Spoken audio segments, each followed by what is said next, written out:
The 40 rules of love, एक किताब जो आपकी सोच और रूह को हिला देगी। क्या आपने कभी सोचा है कि इश्क सिर्फ दिलों का मिलन नहीं, बल्कि रूह तक जाने वाली एक रहस्यमय यात्रा है? क्या मोहब्बत बस एक इंसान से होती है, या फिर ये उस अनंत से भी जुड़ सकती है जिसे हम खुदा कहते हैं? यह सिर्फ एक कहानी नहीं, यह एक दरवाजा है जो आपको बाहरी दुनिया से उठाकर आपके अंदर के सूफी से मिलवाएगा। द 40 रूल्स ऑफ लव, एक किताब जो मोहब्बत को फिर से परिभाषित करती है, जो बताती है कि सच्चा प्यार इंसान को तोड़ता नहीं, उसे तराशता है। यह सफर शुरू हो चुका है। क्या आप तैयार हैं उस इश्क को समझने के लिए जिसने रूमी को रूमी बना दिया? तो इस वीडियो को आखिर तक देखिए, क्योंकि आज हम खोलेंगे उस किताब के वो 40 रहस्य जो आपकी सोच और जिंदगी दोनों को बदल देंगे। This is not just a book, it's a transformation. Video शुरू करने से पहले हमारे चैनल को सब्सक्राइब करें और इस सूफियाना सफर में हमारे हम सफर बने। मैं जब बच्चा था तो मैंने खुदा को देखा, मैंने फरिश्ते देखे, मैंने उच्च और निम्न दुनिया के रहस्य देखे। मैंने सोचा सबको ऐसा ही दिखता होगा। मैं यह बाद में समझा कि उन्होंने वह सब नहीं देखा। शम्स तबरेज। आमुख। एक पत्थर को अपनी उंगलियों के बीच पकड़े और उसे बहते पानी में फेंके, उसका असर जल्दी नहीं दिखेगा। पत्थर जहां गिरेगा वहां छपाक की आवाज होगी, फिर कुछ तरंगे उठेंगी और फिर बहते पानी का शोर उसकी आवाज को दबा देगा। बात खत्म। अब एक पत्थर को तालाब में फेंकिए, पानी में उसका असर न केवल दिखाई देगा बल्कि बहुत देर तक मौजूद रहेगा। वह पानी की सतह को हिला देगा। वह पत्थर जहां गिरेगा वहां घेरे बनेंगे और फिर उसी घेरे से कई और घेरे बनते जाएंगे। कुछ ही देर में वे घेरे इतनी दूर तक फैल जाएंगे कि उन्हें पानी की सतह पर हर जगह देखा जा सकेगा। वे घेरे तालाब के किनारे को छूने के बाद ही रुकेंगे और फिर खत्म हो जाएंगे। जब कोई पत्थर नदी में गिरता है तो वह नदी के उद्वेलित बहाव में होने वाली केवल एक हलचल है, उसमें कुछ अलग नहीं होता। ऐसा कुछ नहीं होता जिससे परेशान होने की जरूरत हो। परंतु जब पत्थर तालाब में गिरता है तो तालाब पहले की तरह शांत नहीं रह सकता। 40 सालों तक एला रूबिनस्टाइन का जीवन भी ठहरे हुए पानी की तरह था। उसकी आदतों, जरूरतों और प्राथमिकताओं की एक श्रृंखला थी जिसमें कोई परिवर्तन नहीं होता था। हालांकि वह कई मायनों में बहुत नीरस और सामान्य थी, लेकिन एला को उससे कभी थकान महसूस नहीं हुई। पिछले 20 वर्षों में एला की हर इच्छा, उसका हर निर्णय और उसका प्रत्येक संबंध उसके वैवाहिक जीवन की छलनी से होकर गुजरता था। उसका पति डेविड दांतों का डॉक्टर था। वह बहुत मेहनती था और अच्छे पैसे कमाता था। एला शुरू से जानती थी कि उन दोनों में अधिक तालमेल नहीं था, लेकिन उसे लगता था कि विवाह में आपस में भावनात्मक जुड़ाव होना जरूरी नहीं होता, विशेषकर ऐसे दंपत्ति के लिए जिनके विवाह को काफी समय बीत चुका हो। शादी के लिए उत्साह और प्रेम से ज्यादा और कई चीजें जरूरी होती हैं, जैसे एक दूसरे को समझना, एक दूसरे के प्रति लगाव और सहानुभूति होना और क्षमा करना, जो ईश्वर की भांति एक दिव्य काम है। इनकी तुलना में प्रेम गौण होता है। केवल उपन्यासों या रोमांटिक फिल्मों में ही नायक नायिका का किरदार वास्तविक जीवन से बड़ा होता है और उनका प्रेम सर्वत्र विख्यात होता है। एला की प्राथमिकताओं की सूची में उसके बच्चे सबसे पहले थे। उसकी एक सुंदर बेटी थी जो कॉलेज में पढ़ती थी। उसका नाम जेनेट था और एला के 2 जुड़वा बेटे थे, ऑर्ली और आवी। इसके अलावा उनके पास 12 वर्षीय स्पिरिट नामक रिट्रीवर कुत्ता भी था। वह प्रतिदिन सुबह एला के साथ घूमने जाता था और एला ने उसे बहुत छोटे से पाला था, लेकिन अब वह मोटा और लगभग बहरा हो गया था। उसे ठीक से नजर भी नहीं आता था। यह जानते हुए भी कि स्पिरिट का समय पूरा होने वाला था, एला इस सत्य को स्वीकार नहीं करना चाहती थी। एला का स्वभाव ऐसा ही था। उसे किसी चीज का अंत देखना पसंद नहीं था, चाहे वह आदत हो, जीवन की अवस्था या शादी या फिर स्पिरिट का अवश्य संभावी अंत जो उसके सामने था। रूबिनस्टाइन परिवार मैसाचुसेट्स में नॉर्थम्पटन नाम की जगह में रहता था। उनका एक बड़ा आलीशान घर था जिसे मरम्मत की जरूरत थी, लेकिन वह काफी सुंदर था। उसमें 5 बेडरूम और 3 बाथरूम थे। घर का फर्श बहुत चमकदार था। उसमें 3 गाड़ियों के लिए गैराज था, फ्रांसीसी दरवाजे थे और बाहर एक बड़ा सा स्नानागार भी था। उन्होंने अपना और गाड़ी का बीमा करवा रखा था। रिटायरमेंट के बाद की कुछ योजनाएं थी। कॉलेज बचत योजना थी, बैंक में संयुक्त खाते थे और वे जिस घर में रहते थे उसके अतिरिक्त उनके पास बॉस्टन और आइलैंड में 2 और आलीशान मकान थे। डेविड ने इतना सब कुछ करने के लिए बहुत मेहनत की थी। एक बड़ा और सुंदर घर, उसमें खेलते बच्चे, आलीशान फर्नीचर और घर का बना खुशबूदार खाना अन्य दूसरे लोगों के लिए आम बात हो, लेकिन रूबिनस्टाइन परिवार के लिए यह आदर्श जीवन की तस्वीर थी। उन्होंने विवाह के बाद यही साझा सपना देखा था और सब योजनाएं इसी सपने के इर्द गिर्द बनाई थीं। उन्होंने अधिकांश चीजें हासिल भी कर ली थी। यदि सभी नहीं तो उनके अधिकतर सपने तो अवश्य पूरे हो चुके थे। पिछले वैलेंटाइंस डे पर एला के पति ने उसे दिल के आकार का हीरे का लॉकेट दिया था। साथ में एक कार्ड था जिसमें लिखा था, मेरी प्यारी एला, तुम शांत स्वभाव और उदार दिल की महिला हो और तुम्हारे अंदर महात्माओं का सधैर्य है। मैं जैसा भी हूँ, मुझे इस रूप में स्वीकार करने के लिए धन्यवाद। तुमने मेरी पत्नी बनना स्वीकार किया, इसके लिए मैं तुम्हारा आभारी हूँ। तुम्हारा डेविड। एला ने डेविड से कभी नहीं कहा, लेकिन उसे यह कार्ड पढ़कर ऐसा लगता था कि वह शोक संदेश पढ़ रही है।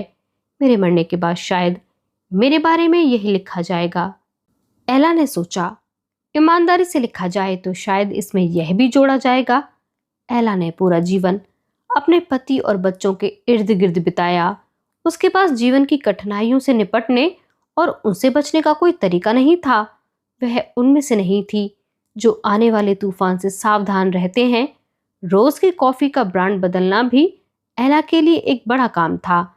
इसी कारण खुद एला समेत कोई नहीं जान पाया कि उसके साथ क्या हुआ, और यह कि 20 वर्ष के वैवाहिक जीवन के बाद वर्ष 2008 में जब एला ने तलाक की अर्जी डाली तो उसके दिमाग में क्या चल रहा था।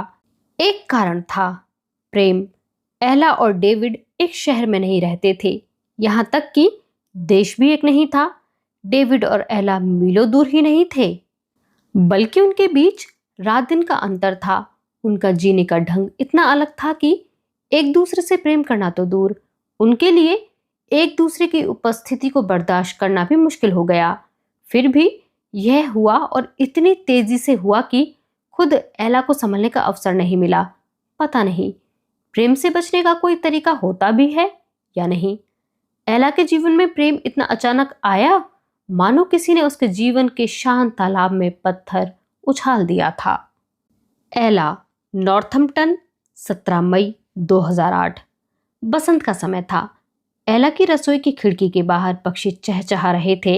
एला ने उस क्षण को बाद में इतनी बार दिमाग में दोहराया था कि वह अतीत का अंश न होकर ब्रह्मांड के एक कोने में घट रहा वर्तमान का लम्हा बन गया। वे लोग मिलकर एक शनिवार को दोपहर में खाना खा रहे थे। एला का पति अपनी प्लेट में फ्राइड चिकन डाल रहा था जो उसे बहुत पसंद था। आवी छुरी कांटे को ड्रम स्टिक की तरह प्लेट पर बजा रहा था और उसकी बहन ऑर्ली यह हिसाब लगा रही थी कि प्रतिदिन 650 कैलोरी को कायम रखने के लिए उसे कौन सी चीज कितनी मात्रा में खानी चाहिए। विचारों में खोई जेनेट, जिसने पास के माउंट हॉलीयॉक कॉलेज में नया प्रवेश लिया था, ब्रेड पर मक्खन लगा रही थी। उनके साथ टेबल पर एस्थर आंटी बैठी थीं, जो उन्हें केक देने आई थीं, लेकिन फिर दोपहर के भोजन के लिए रुक गईं। एला के पास काफी काम था, लेकिन वह बैठी हुई थी। उन्हें एक साथ खाने का मौका कम मिलता था, इसलिए एला को लगा कि साथ में बात करने का यह अच्छा अवसर था। एस्थर, क्या एला ने तुम्हें खुशखबरी सुनाई? डेविड अचानक बोला। इसे नौकरी मिल गई है।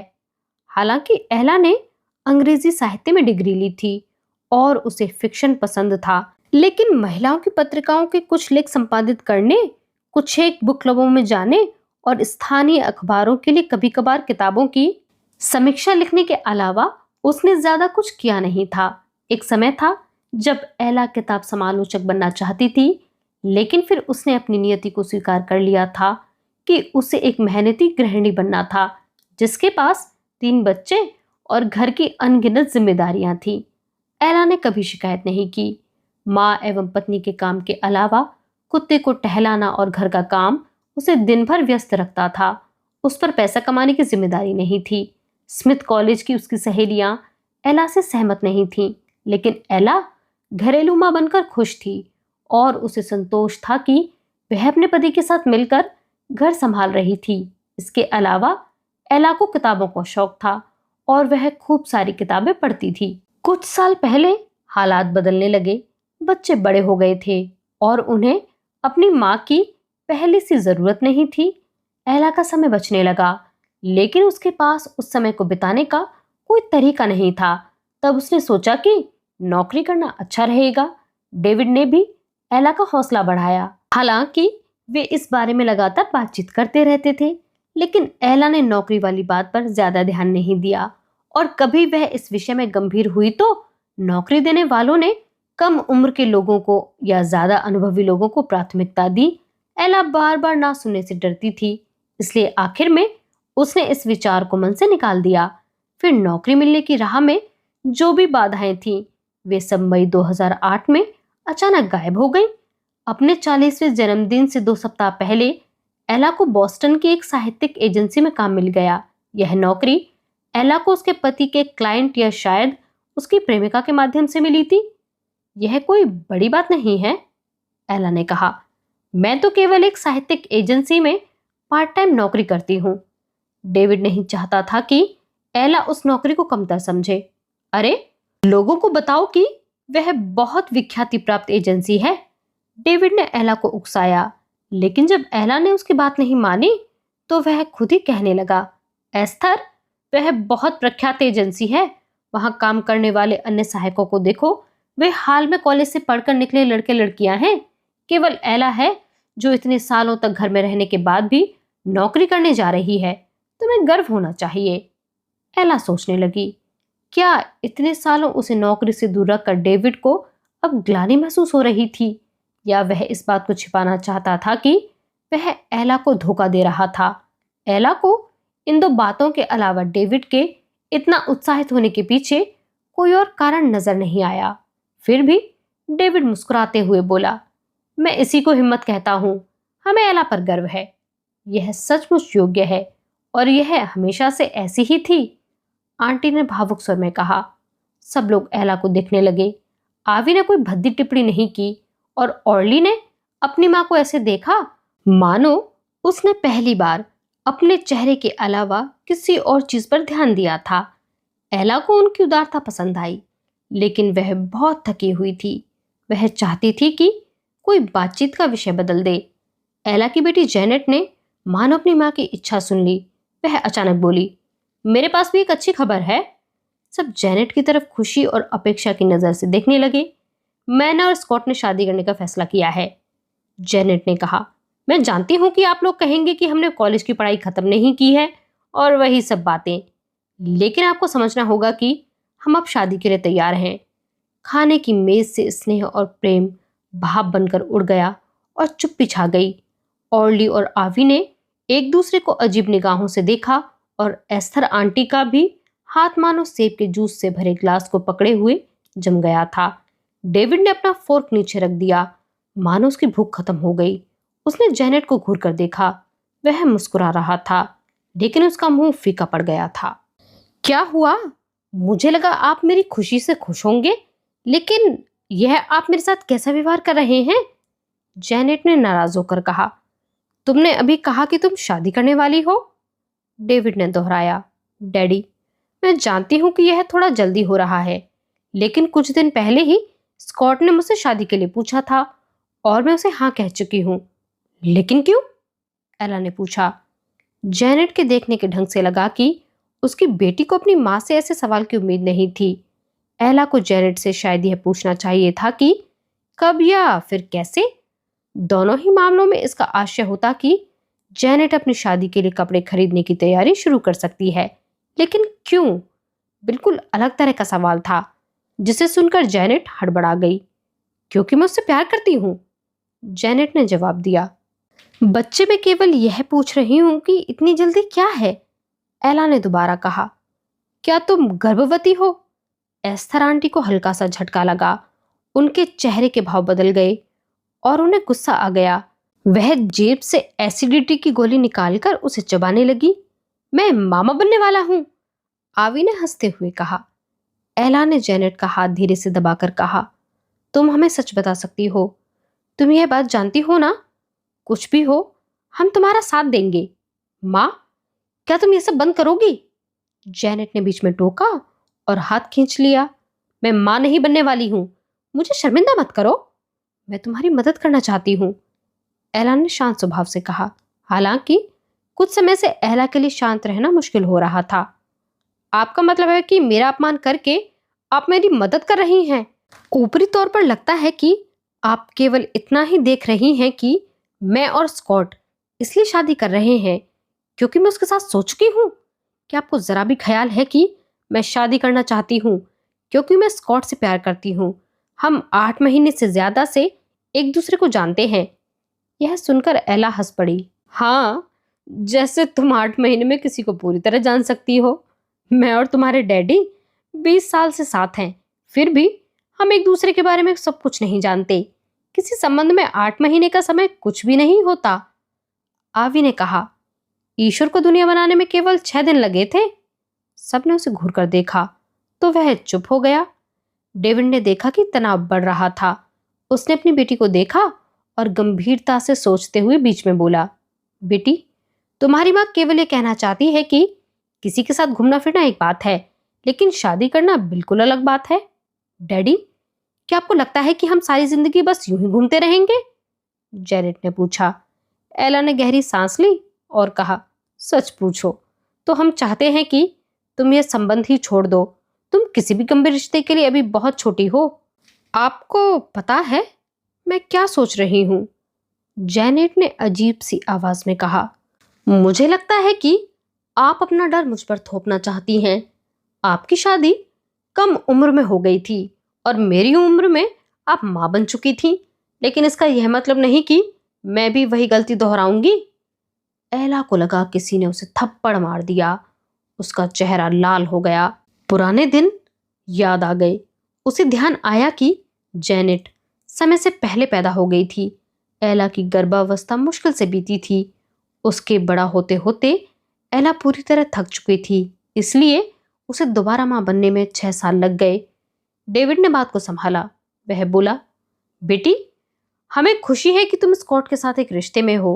वह अच्छा लड़का है, लेकिन कौन जानता है कि कॉलेज खत्म होने तक तुम्हारे मन में क्या हो। तब चीजें बदल भी सकती हैं। जेनेट ने फिर से सिर हिलाया और मानो इस बात को समझने का दिखावा कर रही थी। फिर उसने पूछा, क्या यह सब इसलिए हो रहा है कि स्कॉट यहूदी नहीं है? डेविड को विश्वास नहीं हुआ। उसे हमेशा से गर्व था कि उसने अपने बच्चों को अच्छे संस्कार दिए थे। वह स्वयं भी खुले विचारों वाला था।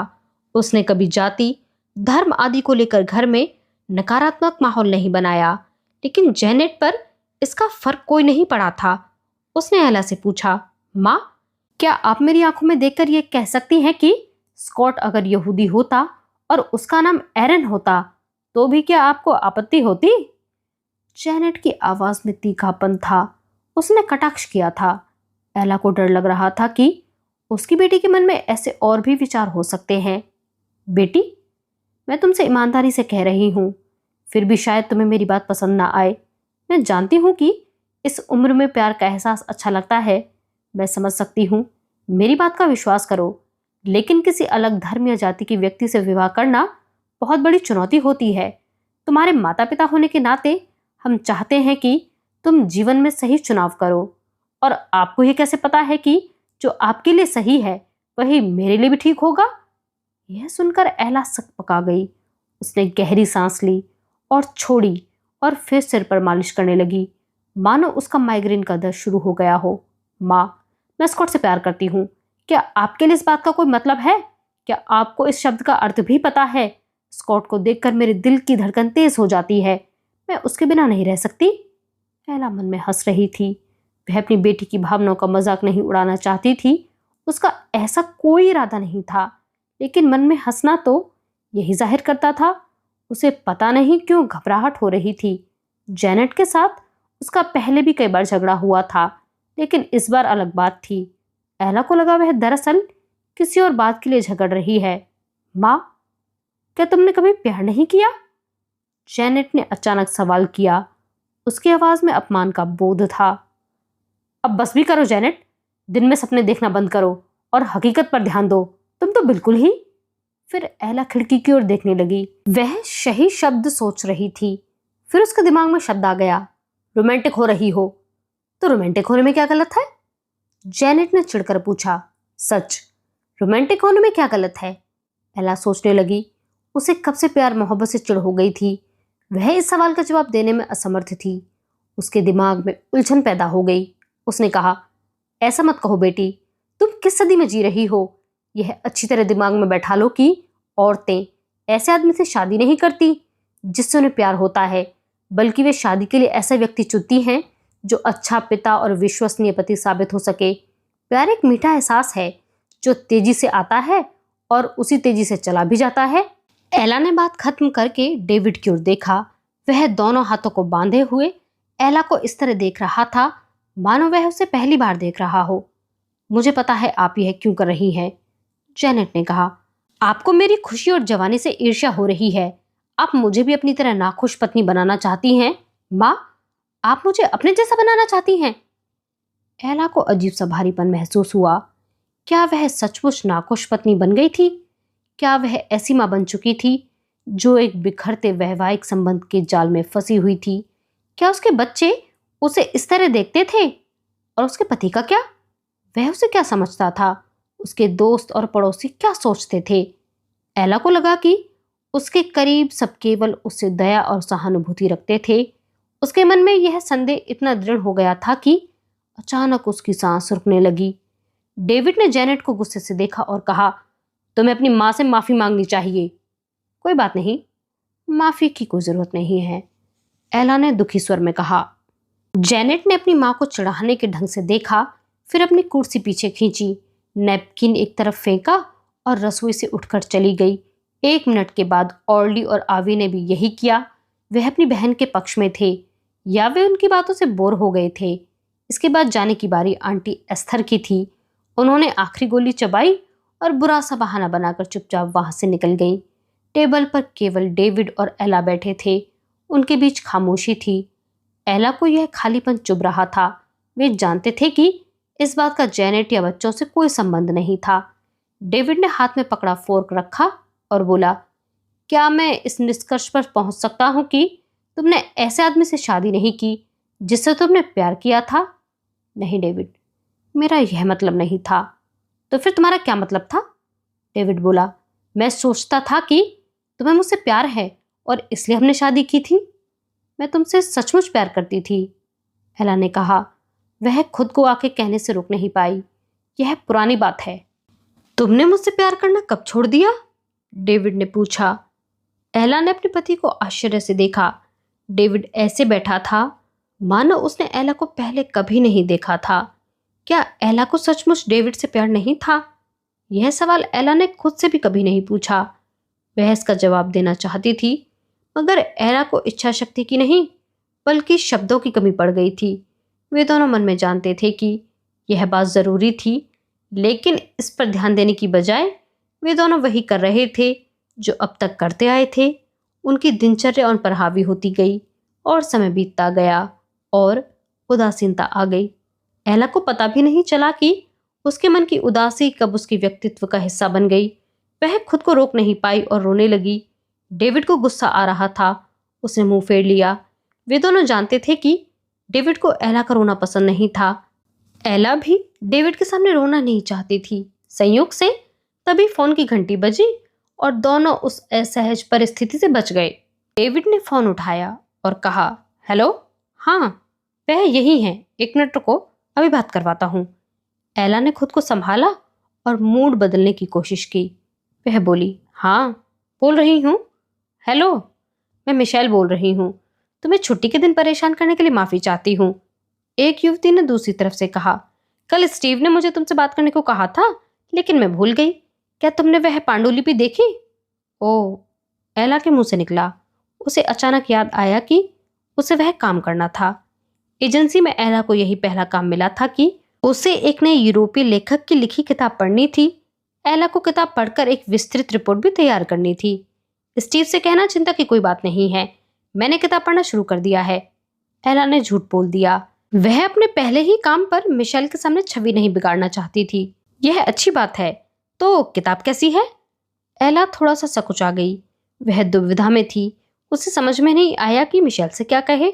उसे किताब के विषय में कुछ नहीं पता था। वह बस इतना जानती थी कि वह किताब एक प्रसिद्ध सूफी शायर रूमी के जीवन के इर्द गिर्द लिखी गई है। वह एक ऐतिहासिक उपन्यास था और लोग रूमी को इस्लाम की दुनिया का शेक्सपियर कहते हैं। वह बस यही जानती थी। वह बहुत आध्यात्मिक किताब है, एला ने हंसते हुए कहा। वह बात को हंसी में उड़ा देना चाहती थी, परंतु मिशेल काम के प्रति बहुत गंभीर थी। अच्छी बात है, उसने ठंडे लहजे में कहा। सुनो, मुझे लगता है तुम्हें इस पर ध्यान देना चाहिए। ऐसे किसी उपन्यास पर रिपोर्ट लिखने में तुम्हें अपेक्षा से अधिक समय लगेगा। मिशेल की आवाज धीमी पड़ती गई। एला उन सब कामों के बारे में सोच रही थी जो उसे करने थे। उसे ईमेल और एक लेखक की समीक्षा भी पढ़नी थी। उसे सैंडविच खाना था और नेल पॉलिश भी लगानी थी। इस बीच वह मिशेल से बात करती रही। क्या तुम सुन रही हो? मिशेल ने कुछ रुक कर पूछा। हाँ, मैं सुन रही हूँ। अच्छी बात है, सुनो, यहाँ बहुत काम है, मुझे जाना होगा। ध्यान रखना, तुम्हें यह काम 3 सप्ताह में खत्म करना है। मुझे पता है, एला ने बीच में कहा। फिर वह बोली, मैं समय से पहले काम पूरा कर दूंगी। सच यह था कि एला को खुद नहीं पता था कि वह इस तरह की किताब पढ़ना चाहती थी या नहीं। शुरू में वह इसे लेकर उत्सुकता और आत्मविश्वास से भरी थी। किसी नए लेखक की नई किताब को सबसे पहले पढ़ना बहुत रोमांचकारी होता है। यह लेखक का भविष्य तय कर सकता है। लेकिन उसे अब खुद पर भरोसा नहीं था कि वह सूफीवाद जैसे विषय पर और 13वीं शताब्दी के व्यक्ति से जुड़े विषय पर लिखी किताब पर इतना ध्यान दे पाएगी। मिशेल ने एला का संकोच भांप लिया। क्या कोई समस्या है? उसने पूछा, लेकिन कोई जवाब नहीं मिला। तो उसने आगे कहा, सुनो, यदि कुछ बात है तो तुम मुझे बता सकती हो। कुछ देर रुककर एला ने मिशेल को सच बताने का फैसला किया। देखो, बात यह है कि मुझे नहीं पता कि मैं किसी ऐतिहासिक उपन्यास पर ध्यान दे सकूंगी या नहीं। मैं इन दिनों कुछ परेशान हूँ। मेरा मतलब है, मुझे रूमी और आध्यात्म आदि में रुचि तो है, लेकिन फिलहाल यह विषय मेरे लिए नया है। अगर तुम इसकी जगह मुझे कोई और किताब दे सको, यानी कुछ ऐसा जिसके साथ मैं नजदीकी से जुड़ सकूं, तो ज्यादा अच्छा रहेगा। यह तो गलत तरीका है, मिशेल ने कहा। तुम्हें लगता है कि तुम जिस विषय के बारे में जानती हो उस पर अच्छा काम कर सकती हो? नहीं, ऐसा नहीं होता।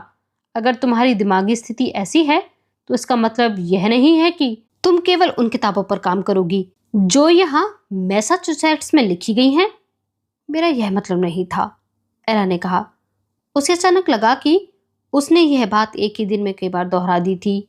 उसने डेविड की ओर देखा।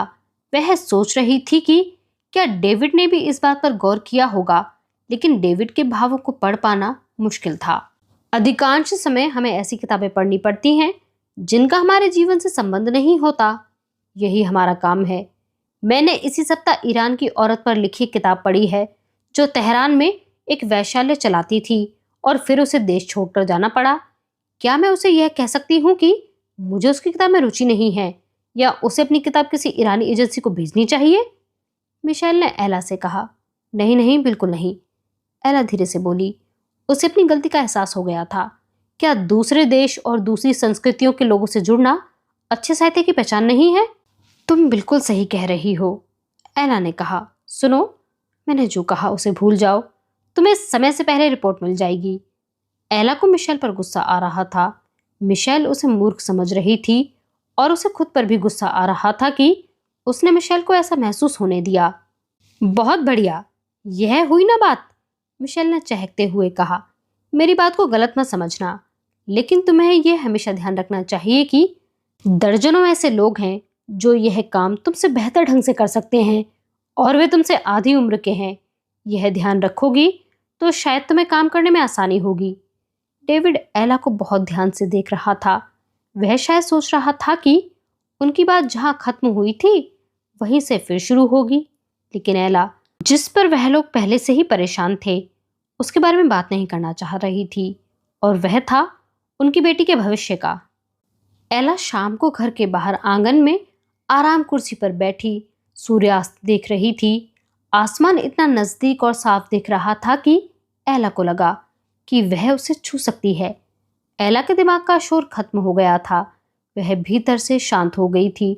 इस महीने क्रेडिट कार्ड का भुगतान, ऑर्ली के खाने की बुरी आदतें, आवी के खराब मार्क्स, एस्थर आंटी का बेस्वाद केक, एला के कुत्ते स्पिरिट की बिगड़ती सेहत, जेनेट के शादी की योजना, डेविड के अन्य औरतों के साथ गोपनीय संबंध और उसके अपने जीवन में प्यार की कमी। एला ने इन सबको एक एक करके दिमाग के छोटे छोटे खानों में जैसे बंद कर दिया था। इसी मनोदशा में एला ने पैकेट से किताब निकाली और उसे हाथों में धीरे से उछाल कर देखा, मानो वह उसके वजन का अंदाजा ले रही थी। किताब के कवर पर उसका शीर्षक नीली स्याही से लिखा था, स्वीट ब्लास्फेमी। एला को बताया गया था कि उस नए लेखक को ज्यादा लोग जानते नहीं थे। उसका नाम AZ ज़हारा है और वह हॉलैंड में रहता है। लेखक की यह किताब एजेंसी को एक पोस्ट कार्ड के साथ मिली थी। पोस्ट कार्ड पर सामने की तरफ गुलाबी, पीले और बैंगनी रंग के ट्यूलिप फूलों से भरे मैदान की तस्वीर थी और पिछली तरफ सुंदर और साफ ढंग से एक छोटा सा नोट लिखा था, प्रिय महोदया महोदय, आपको एम्स्टर्डम से मेरी शुभकामनाएं। मैं इस लिफाफे के साथ जो कहानी भेज रहा हूँ वह एशिया माइनर में कौन्या नाम की जगह पर 13वीं शताब्दी के समय की है, लेकिन मुझे विश्वास है कि यह विभिन्न देशों, संस्कृतियों और शताब्दियों से परे की कहानी है।